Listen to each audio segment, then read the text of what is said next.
श्रीगणेशाय नमः। अथ श्रीस्तोत्र।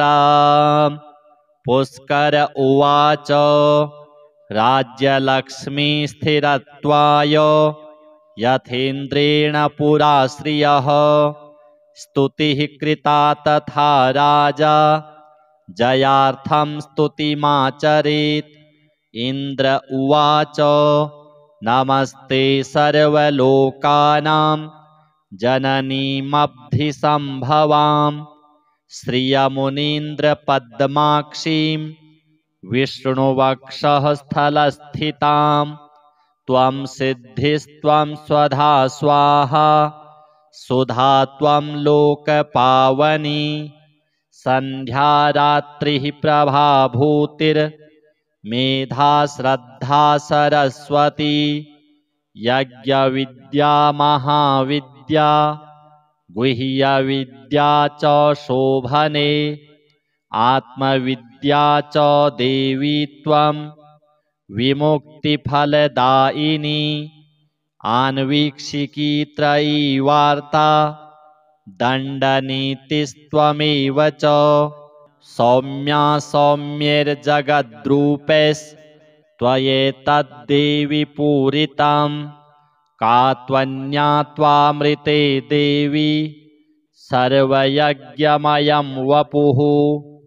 अध्यास्ते देवदेवस्य योगिचिन्त्यं गदाभृतः त्वया देवि परित्यक्तं सकलं भुवनत्रयं विनष्टप्रायमभवत् त्वयिदानीं समेधितं।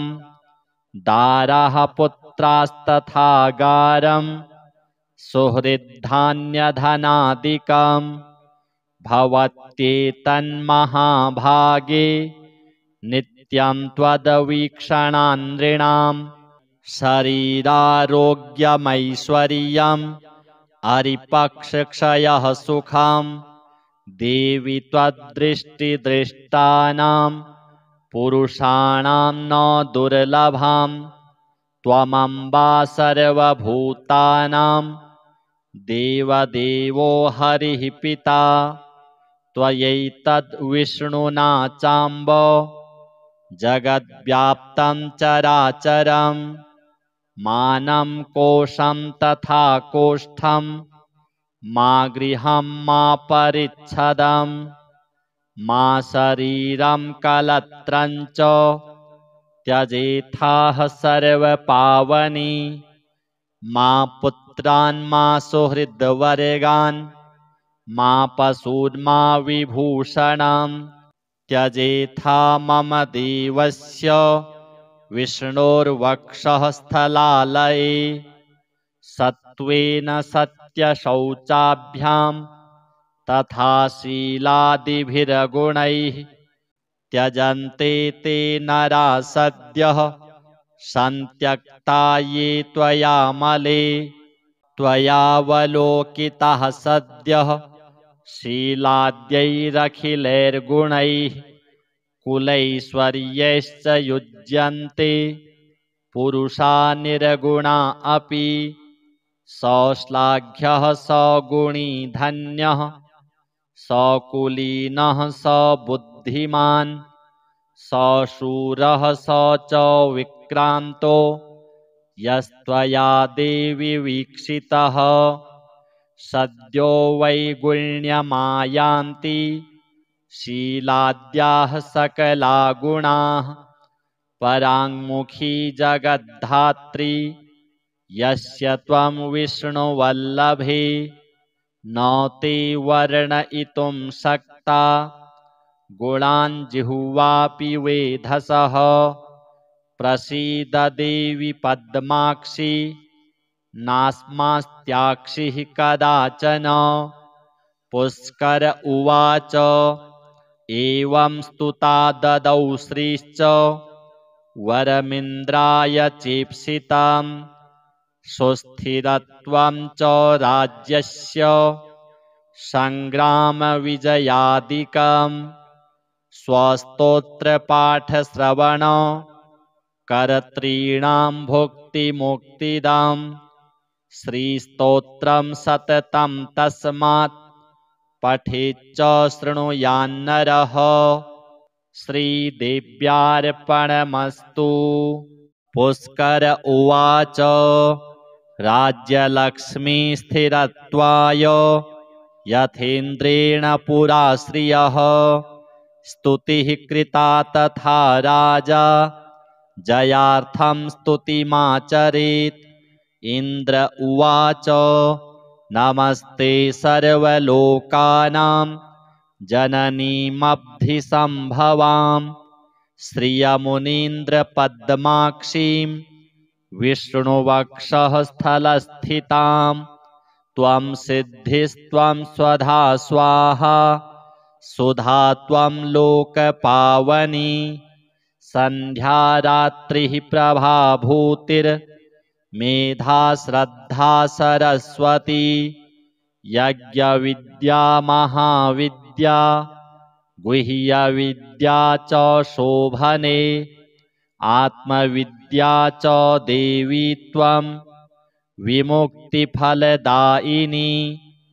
आन्वीक्षिकी त्रयी वार्ता दण्डनीतिस्त्वमेव च सौम्या सौम्यैर्जगद्रूपैस्त्वयेतद्देवि पूरितं का त्वन्या त्वामृते देवी सर्वयज्ञमयं वपुः अध्यास्ते देवदेवस्य योगिचिन्त्यं गदाभृतः त्वया देवि परित्यक्तं सकलं भुवनत्रयं विनष्टप्रायमभवत् त्वयिदानीं समेधितं दारः पुत्रास्तथा गारं सुहृद्धान्यधनादिकं भवत्येतन्महाभागे नित्यं त्वदवीक्षणान्नृणां शरीरारोग्यमैश्वर्यम् अरिपक्षक्षयः सुखं देवि त्वद्दृष्टिदृष्टानां पुरुषाणां न दुर्लभं त्वमम्बा सर्वभूतानां देवदेवो हरिः पिता त्वयैतद्विष्णुना चाम्ब जगद्व्याप्तं चराचरं मानं कोशं तथा कोष्ठं मा गृहं मा परिच्छदं मा शरीरं कलत्रं च त्यजेथाः सर्वपावनी मा पुत्रान् मा सुहृद्वर्गान् मा पशून्मा विभूषणं त्यजेथा मम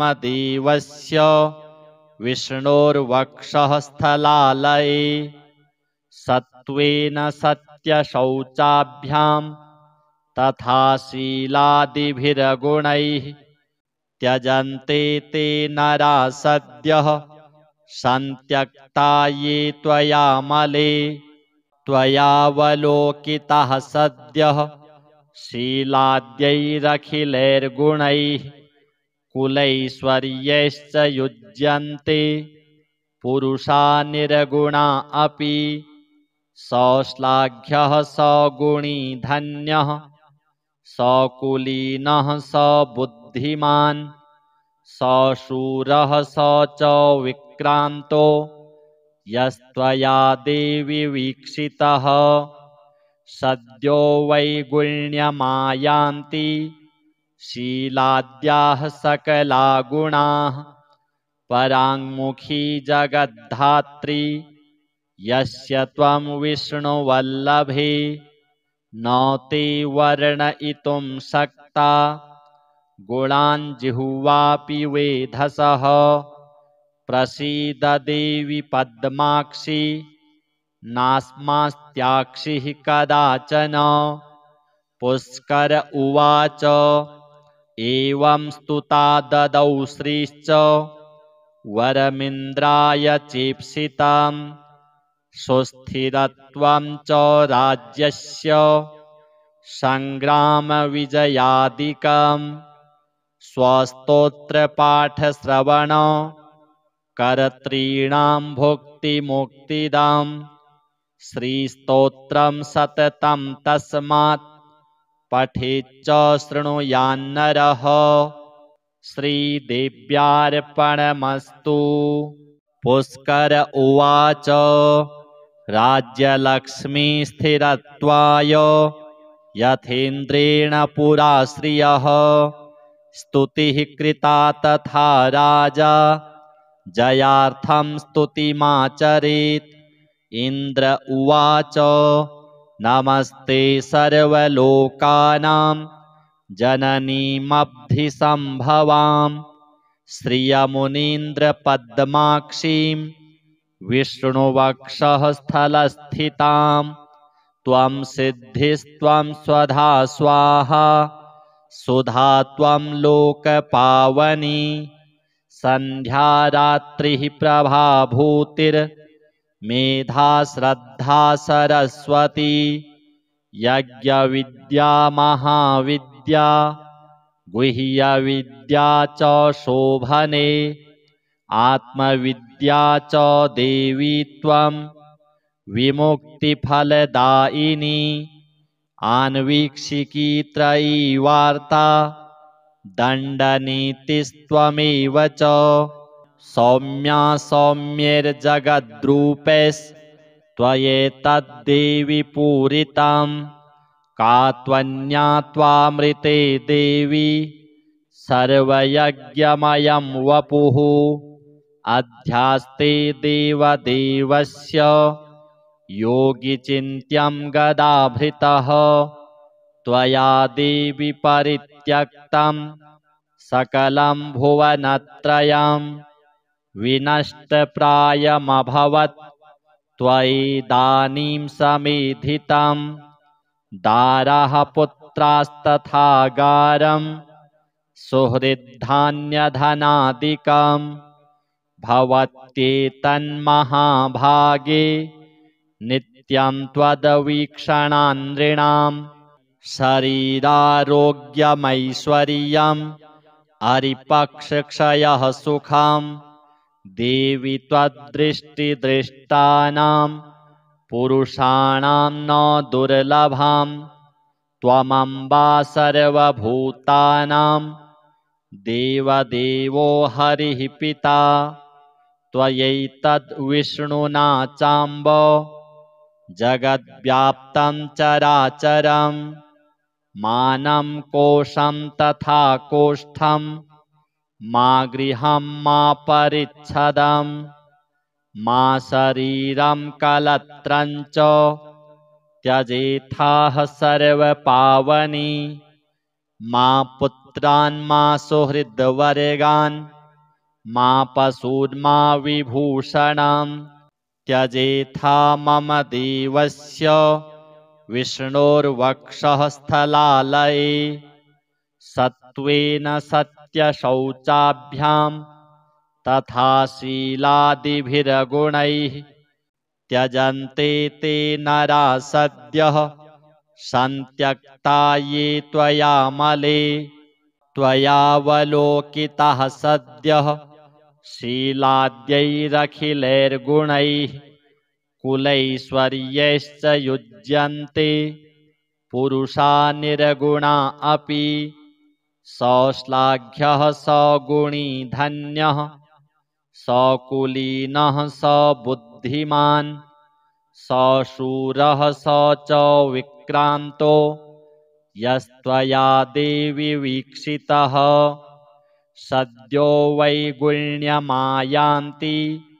शीलाद्याः सकला गुणाः पराङ्मुखी जगद्धात्री यस्य त्वं विष्णुवल्लभे न ते वर्णयितुं शक्ता गुणान् जिह्वापि वेधसः प्रसीद देवि पद्माक्षी नास्मास्त्याक्षिः कदाचन।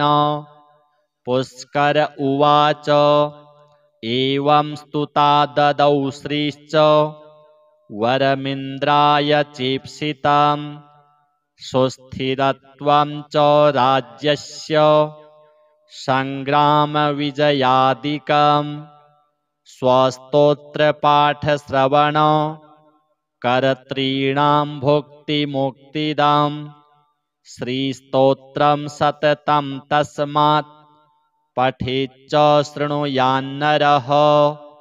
श्रीदेव्यार्पणमस्तु। पुष्कर उवाच राज्यलक्ष्मीस्थिरत्वाय यथेन्द्रेण पुरा श्रियः स्तुतिः कृता तथा राजा जयार्थं स्तुतिमाचरेत्। इन्द्र उवाच नमस्ते सर्वलोकानां जननीमब्धिसम्भवां श्रियमुनीन्द्रपद्माक्षीं विष्णुवक्षः स्थलस्थितां त्वं सिद्धिस्त्वं स्वधा स्वाहा सुधा त्वं लोकपावनी सन्ध्या रात्रिः प्रभाभूतिर्मेधा श्रद्धा सरस्वती यज्ञविद्या महाविद्या गुह्यविद्या च शोभने आत्मविद्या च देवी त्वं विमुक्तिफलदायिनी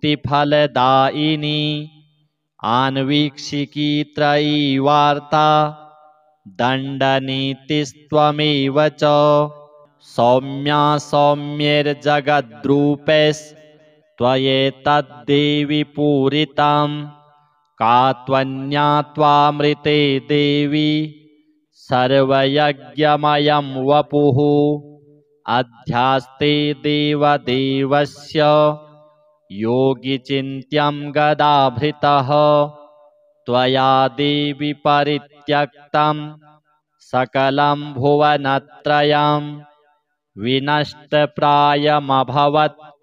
त्वयिदानीं समेधितं दारः पुत्रास्तथा गारं सुहृद्धान्यधनादिकं भवत्येतन्महाभागे नित्यं त्वद्वीक्षणान्नृणां शरीरारोग्यमैश्वर्यम् अरिपक्षक्षयः सुखं देवि त्वद्दृष्टिदृष्टानां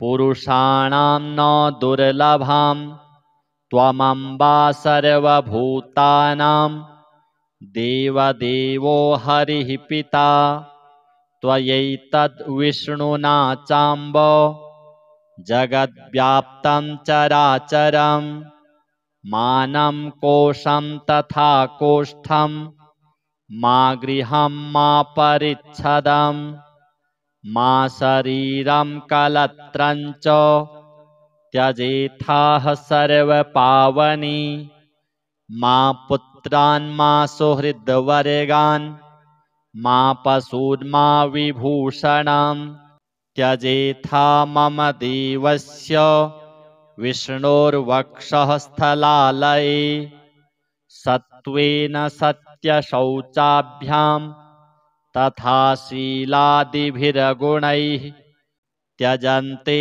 ते नरा सद्यः सन्त्यक्ता ये त्वयामले त्वयावलोकितः सद्यः शीलाद्यैरखिलैर्गुणैः कुलैश्वर्यैश्च युज्यन्ते पुरुषा निर्गुणा अपि सौश्लाघ्यः सगुणी धन्यः सकुलीनः सबुद्धिमान् सशूरः स च विक्रान्तो यस्त्वया देवि वीक्षितः सद्यो वैगुण्यमायान्ति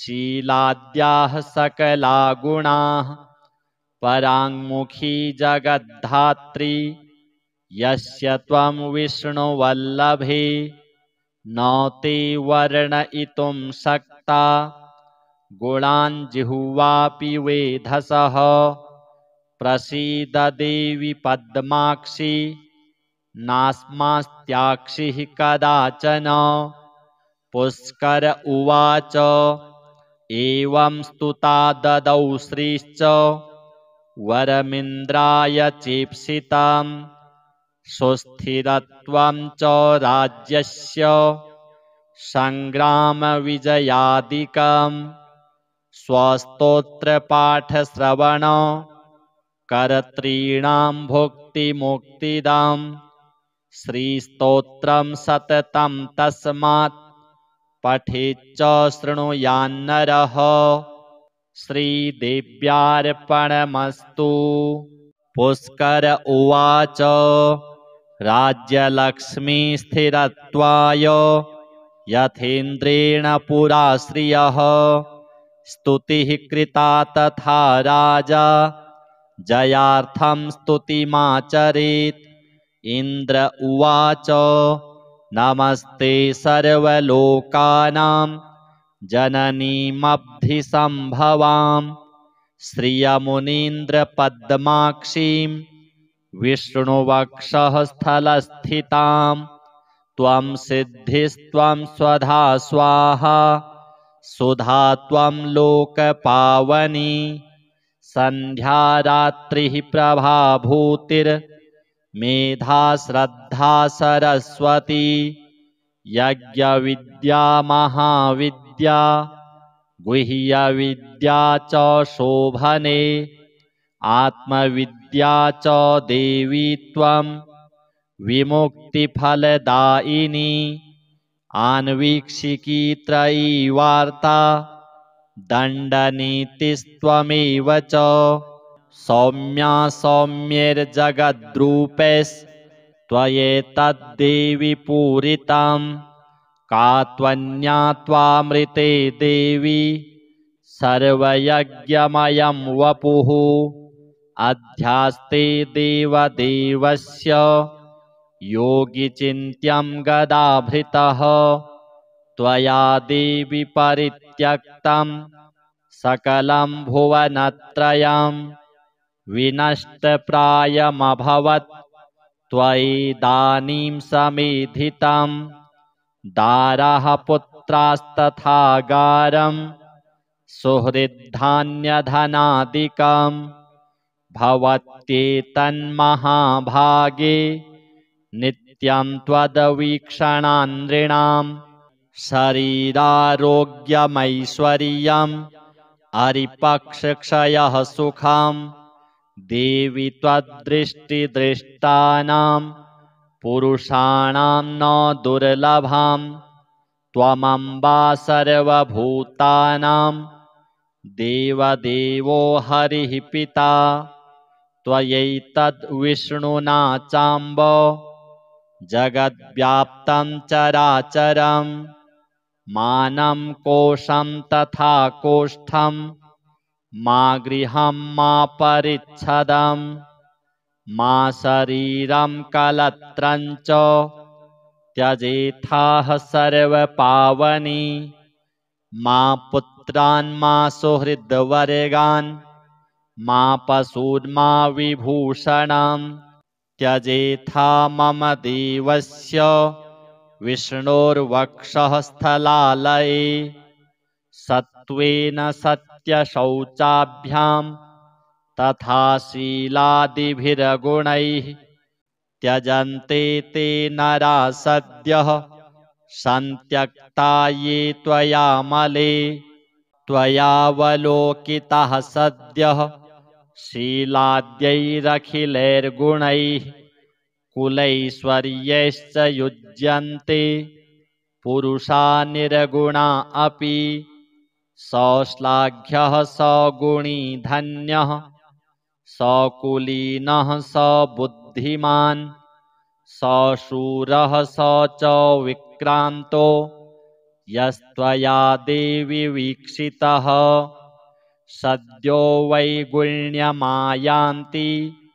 शीलाद्याः सकला गुणाः पराङ्मुखी जगद्धात्री यस्य त्वं विष्णुवल्लभे न ते वर्णयितुं शक्ता गुणान् जिह्वापि वेधसः प्रसीद देवि पद्माक्षि नास्मास्त्याक्षिः कदाचन। पुष्कर उवाच एवं स्तुता ददौ श्रीश्च वरमिन्द्राय चेप्सितं सुस्थिरत्वं च राज्यस्य सङ्ग्रामविजयादिकम्। स्वस्तोत्रपाठश्रवण कर्तॄणां भुक्तिमुक्तिदं श्रीस्तोत्रं सततं तस्मात् पठेच्च शृणुयान्नरः। श्रीदेव्यार्पणमस्तु। पुष्कर उवाच राज्यलक्ष्मीस्थिरत्वाय यथेन्द्रेण पुरा श्रियः स्तुतिः कृता तथा राजा जयार्थं स्तुतिमाचरेत्। इन्द्र उवाच नमस्ते सर्वलोकानां जननीमब्धिसम्भवां श्रियमुनीन्द्रपद्माक्षीं विष्णुवक्षः स्थलस्थितां। त्वं सिद्धिस्त्वं स्वधा स्वाहा सुधा त्वं लोकपावनी सन्ध्या रात्रिः प्रभाभूतिर्मेधा श्रद्धा सरस्वती। यज्ञविद्या महाविद्या गुह्यविद्या च शोभने आत्मविद्या च देवी त्वं विमुक्तिफलदायिनी। आन्वीक्षिकी त्रयी वार्ता दण्डनीतिस्त्वमेव च सौम्या सौम्यैर्जगद्रूपैस्त्वयेतद्देवि पूरितं। का त्वन्या त्वामृते देवी सर्वयज्ञमयं वपुः अध्यास्ते देवदेवस्य योगिचिन्त्यं गदाभृतः। त्वया देवि परित्यक्तं सकलं भुवनत्रयं विनष्टप्रायमभवत् त्वयिदानीं समेधितं। दारः पुत्रास्तथा गारं सुहृद्धान्यधनादिकं भवत्येतन्महाभागे नित्यं त्वद्वीक्षणान्नृणां। शरीरारोग्यमैश्वर्यम् अरिपक्षक्षयः सुखं देवि त्वद्दृष्टिदृष्टानां पुरुषाणां न दुर्लभं। त्वमम्बा सर्वभूतानां देवदेवो हरिः पिता त्वयैतद्विष्णुना चाम्ब जगद्व्याप्तं चराचरं। मानं कोशं तथा कोष्ठं मा गृहं मा परिच्छदं मा शरीरं कलत्रं च त्यजेथाः सर्वपावनी। मा पुत्रान् मा सुहृद्वर्गान् मा पशून् मा विभूषणं त्यजेथा मम देवस्य विष्णोर्वक्षः स्थलालये। सत्त्वेन सत्यशौचाभ्यां तथा शीलादिभिर्गुणैः त्यजन्ते ते नरा सद्यः सन्त्यक्ता ये त्वयामले। त्वयावलोकितः सद्यः शीलाद्यैरखिलैर्गुणैः कुलैश्वर्यैश्च युज्यन्ते पुरुषा निर्गुणा अपि। सौश्लाघ्यः सगुणी धन्यः सकुलीनः सबुद्धिमान् सशूरः स च विक्रान्तो यस्त्वया देवि वीक्षितः। सद्यो वैगुण्यमायान्ति शीलाद्याः सकला गुणाः पराङ्मुखी जगद्धात्री यस्य त्वं विष्णुवल्लभे। न ते वर्णयितुं शक्ता गुणान् जिह्वापि वेधसः प्रसीद देवि पद्माक्षि नास्मास्त्याक्षिः कदाचन। पुष्कर उवाच एवं स्तुता ददौ श्रीश्च वरमिन्द्राय चेप्सिताम् सुस्थिरत्वं च राज्यस्य सङ्ग्रामविजयादिकम् स्वस्तोत्रपाठश्रवण कर्तॄणां भुक्तिमुक्तिदाम् श्रीस्तोत्रं सततं तस्मात् पठेच्च शृणुयान्नरः। श्रीदेव्यार्पणमस्तु। पुष्कर उवाच राज्यलक्ष्मीस्थिरत्वाय यथेन्द्रेण पुरा श्रियः स्तुतिः कृता तथा राजा जयार्थं स्तुतिमाचरेत्। इन्द्र उवाच नमस्ते सर्वलोकानां जननीमब्धिसम्भवाम् श्रियमुनीन्द्रपद्माक्षीं विष्णुवक्षः स्थलस्थिताम् त्वं सिद्धिस्त्वं स्वधा स्वाहा सुधा त्वं लोकपावनी सन्ध्या रात्रिः प्रभाभूतिर्मेधा श्रद्धा सरस्वती यज्ञविद्या महाविद्या गुह्यविद्या च शोभने आत्मविद्या च देवी त्वं विमुक्तिफलदायिनी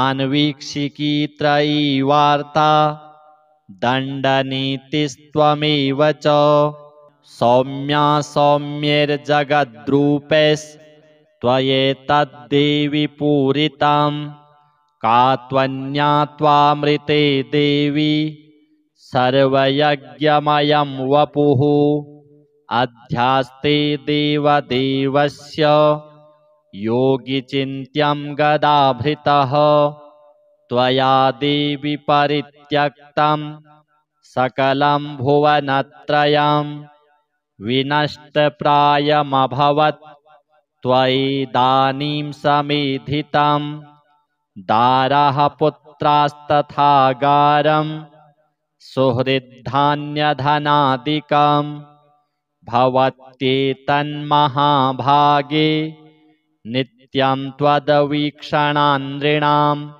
शरीरारोग्यमैश्वर्यम् अरिपक्षक्षयः सुखं देवि त्वद्दृष्टिदृष्टानां पुरुषाणां न दुर्लभं त्वमम्बा सर्वभूतानां देवदेवो हरिः पिता त्वयैतद्विष्णुना चाम्ब जगद्व्याप्तं चराचरं मानं कोशं तथा कोष्ठं मा गृहं मा परिच्छदं मा शरीरं कलत्रं च त्यजेथाः सर्वपावनी मा पुत्रान् मा सुहृद्वर्गान् मा पशून् मा विभूषणं त्यजेथा मम देवस्य विष्णोर्वक्षः स्थलालये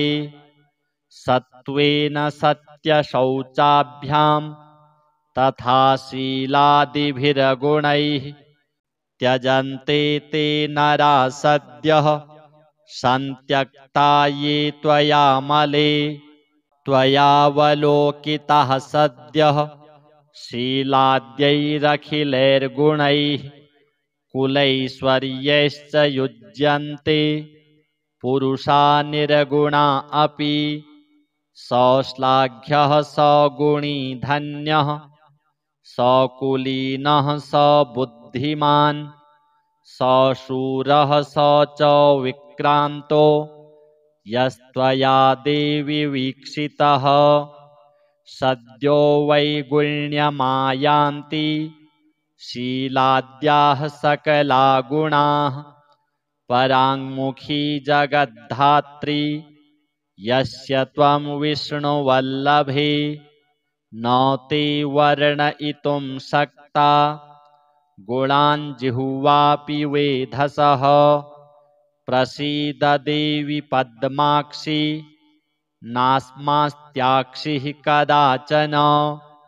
पुष्कर उवाच एवं स्तुता ददौ श्रीश्च वरमिन्द्राय चेप्सिताम् सुस्थिरत्वं च राज्यस्य सङ्ग्रामविजयादिकम् स्वस्तोत्रपाठश्रवण कर्तॄणां भुक्तिमुक्तिदां श्रीस्तोत्रं सततं तस्मात् पठेच्च शृणुयान्नरः। श्रीदेव्यार्पणमस्तु। पुष्कर उवाच राज्यलक्ष्मीस्थिरत्वाय यथेन्द्रेण पुरा श्रियः स्तुतिः कृता तथा राजा जयार्थं स्तुतिमाचरेत्। इन्द्र उवाच नमस्ते सर्वलोकानां जननीमब्धिसम्भवां श्रियमुनीन्द्रपद्माक्षीं विष्णुवक्षः स्थलस्थितां त्वं सिद्धिस्त्वं स्वधा स्वाहा सुधा त्वं लोकपावनी सन्ध्या रात्रिः प्रभाभूतिर्मेधा श्रद्धा सरस्वती यज्ञविद्या महाविद्या गुह्यविद्या च शोभने आत्मविद्या च देवी त्वं विमुक्तिफलदायिनी आन्वीक्षिकी त्रयी वार्ता दण्डनीतिस्त्वमेव च सौम्या सौम्यैर्जगद्रूपैस्त्वयेतद्देवि पूरितं का त्वन्या त्वामृते देवी सर्वयज्ञमयं वपुः अध्यास्ते देवदेवस्य योगिचिन्त्यं गदाभृतः त्वया देवि परित्यक्तं सकलं भुवनत्रयं विनष्टप्रायमभवत् त्वयिदानीं समेधितं दारः पुत्रास्तथा गारं सुहृद्धान्यधनादिकं भवत्येतन्महाभागे नित्यं त्वद्वीक्षणान्नृणां शरीरारोग्यमैश्वर्यम् अरिपक्षक्षयः सुखं देवि त्वद्दृष्टिदृष्टानां पुरुषाणां न दुर्लभं त्वमम्बा सर्वभूतानां देवदेवो हरिः पिता त्वयैतद्विष्णुना चाम्ब जगद्व्याप्तं चराचरं मानं कोशं तथा कोष्ठं मा गृहं मा परिच्छदं मा शरीरं कलत्रं च त्यजेथाः सर्वपावनी मा पुत्रान् मा सुहृद्वर्गान् मा पशून् मा विभूषणं त्यजेथा मम देवस्य विष्णोर्वक्षः स्थलालये सत्त्वेन सत्यशौचाभ्यां तथा शीलादिभिर्गुणैः त्यजन्ते ते नरा सद्यः सन्त्यक्ता ये त्वयामले त्वयावलोकितः सद्यः शीलाद्यैरखिलैर्गुणैः कुलैश्वर्यैश्च युज्यन्ते पुरुषा निर्गुणा अपि सौश्लाघ्यः सगुणी धन्यः सकुलीनः सबुद्धिमान् सशूरः स च विक्रान्तो यस्त्वया देवि वीक्षितः सद्यो वैगुण्यमायान्ति शीलाद्याः सकला गुणाः पराङ्मुखी जगद्धात्री यस्य त्वं विष्णुवल्लभे न ते वर्णयितुं शक्ता गुणान् जिह्वापि वेधसः प्रसीद देवि पद्माक्षि नास्मास्त्याक्षिः कदाचन।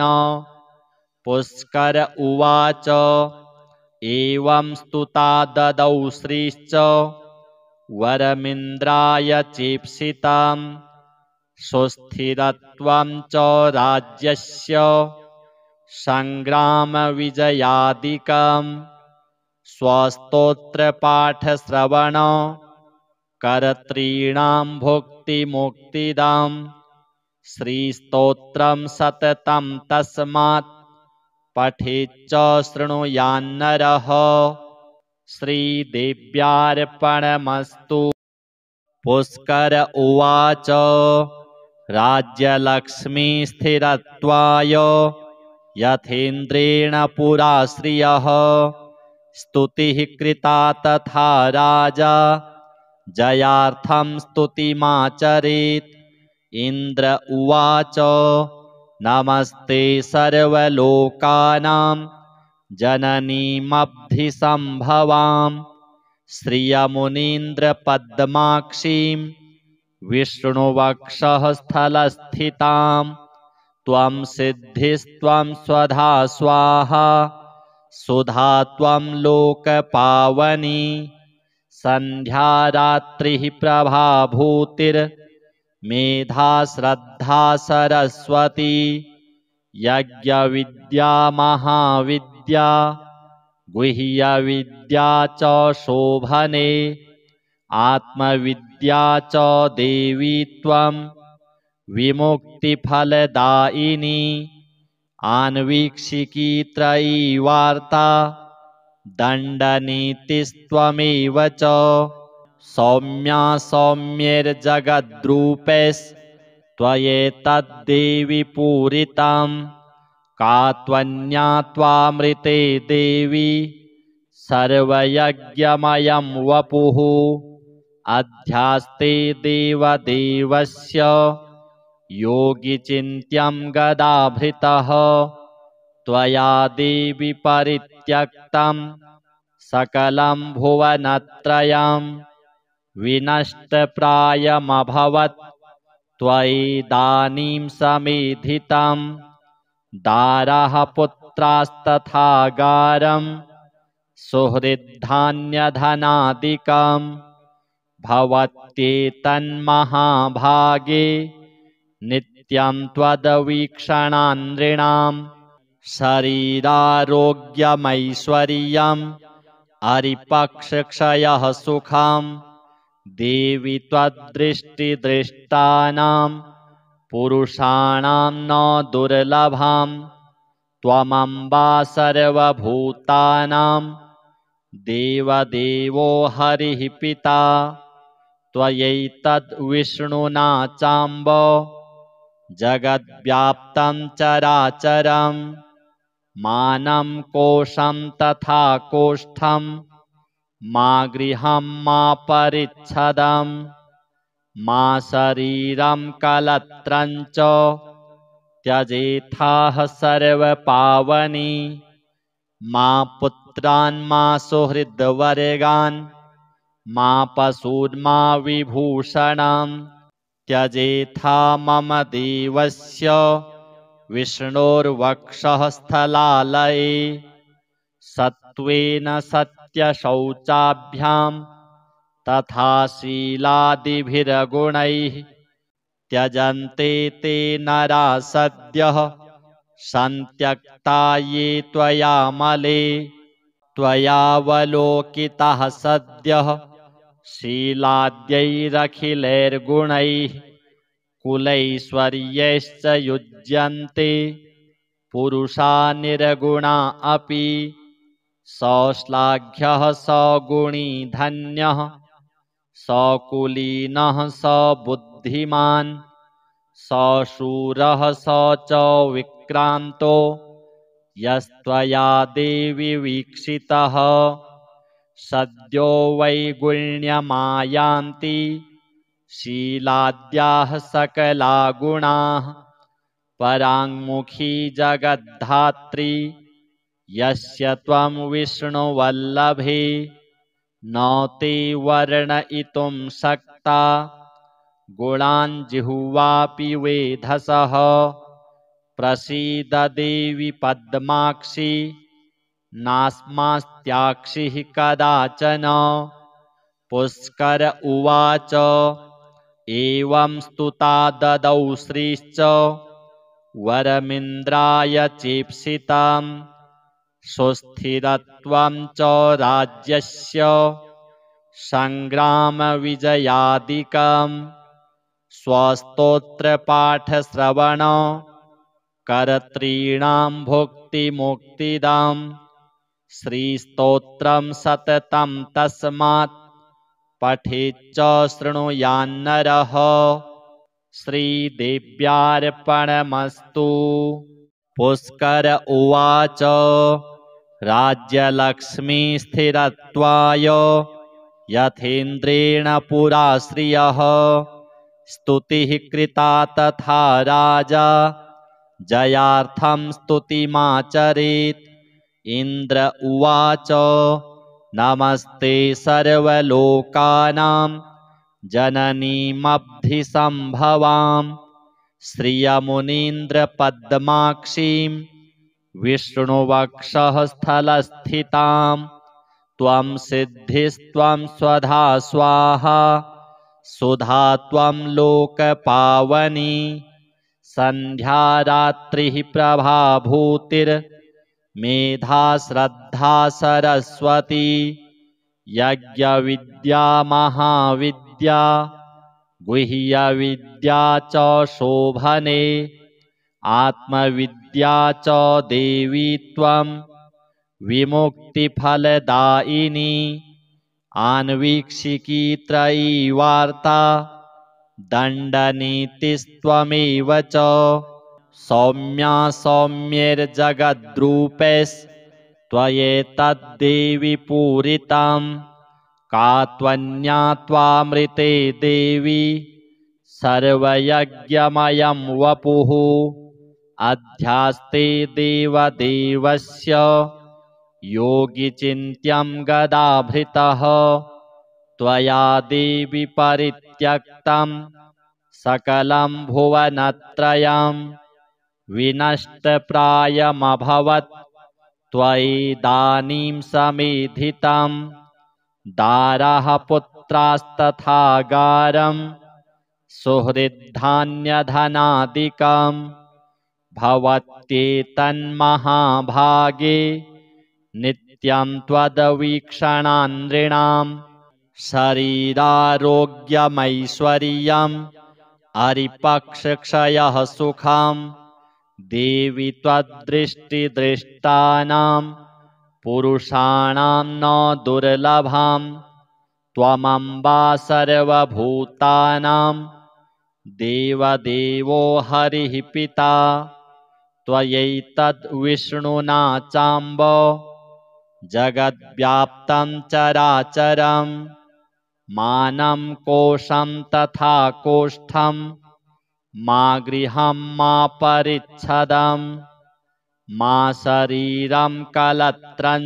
च त्यजेथाः सर्वपावनी मा पुत्रान् मा सुहृद्वर्गान् मा पशून् मा विभूषणं त्यजेथा मम देवस्य विष्णोर्वक्षः स्थलालये सत्त्वेन सत्यशौचाभ्यां तथा शीलादिभिर्गुणैः त्यजन्ते ते नरा सद्यः सन्त्यक्ता ये त्वयामले त्वयावलोकितः सद्यः शीलाद्यैरखिलैर्गुणैः कुलैश्वर्यैश्च युज्यन्ते पुरुषा निर्गुणा अपि सौश्लाघ्यः सगुणी धन्यः सकुलीनः स बुद्धिमान् स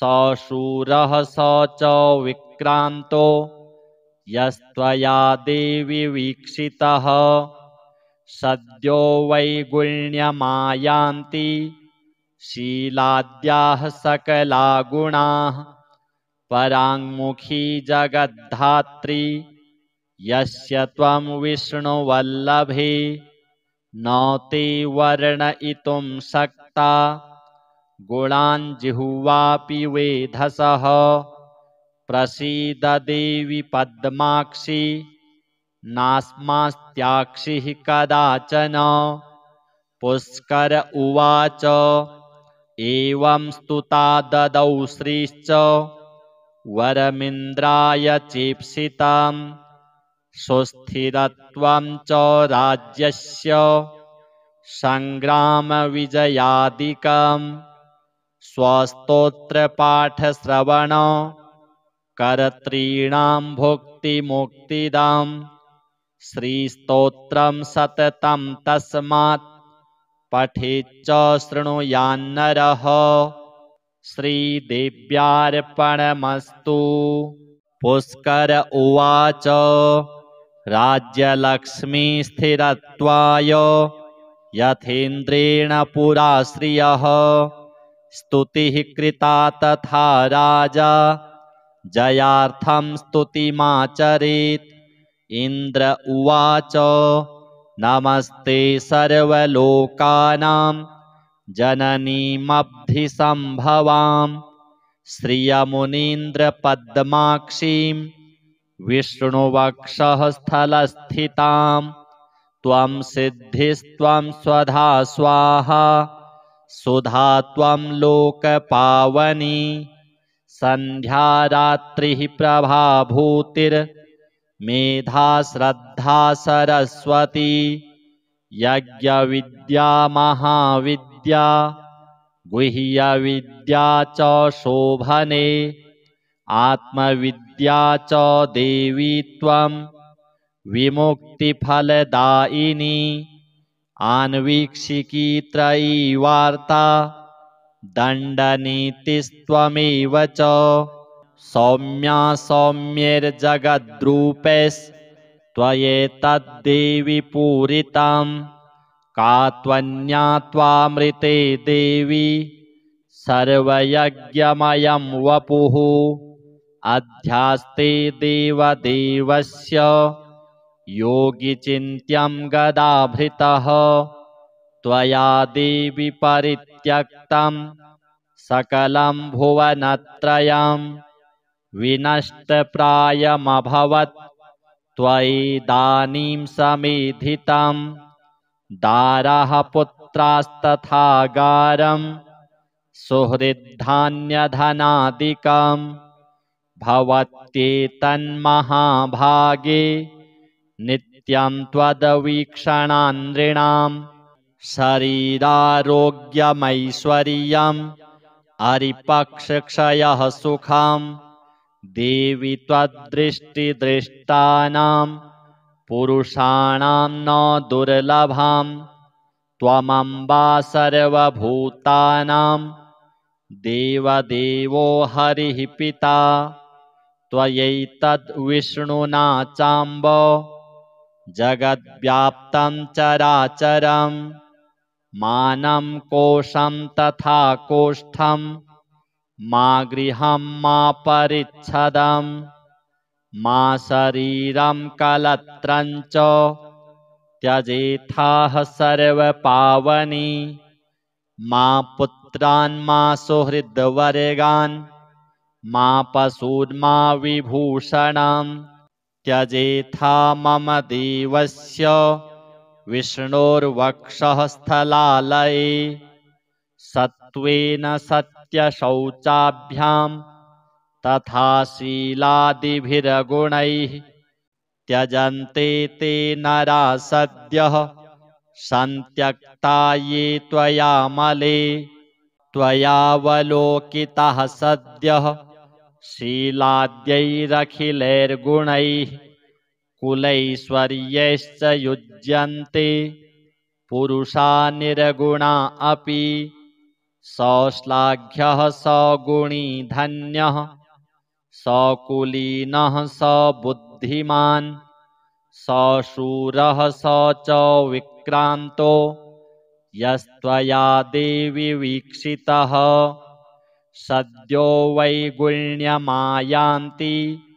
शीलाद्याः सकला गुणाः पराङ्मुखी जगद्धात्री यस्य त्वं विष्णुवल्लभे न ते वर्णयितुं शक्ता गुणान् जिह्वापि वेधसः प्रसीद देवि पद्माक्षि नास्मास्त्याक्षिः कदाचन पुष्कर उवाच एवं स्तुता ददौ श्रीश्च वरमिन्द्राय चेप्सिताम् सुस्थिरत्वं च राज्यस्य सङ्ग्रामविजयादिकम्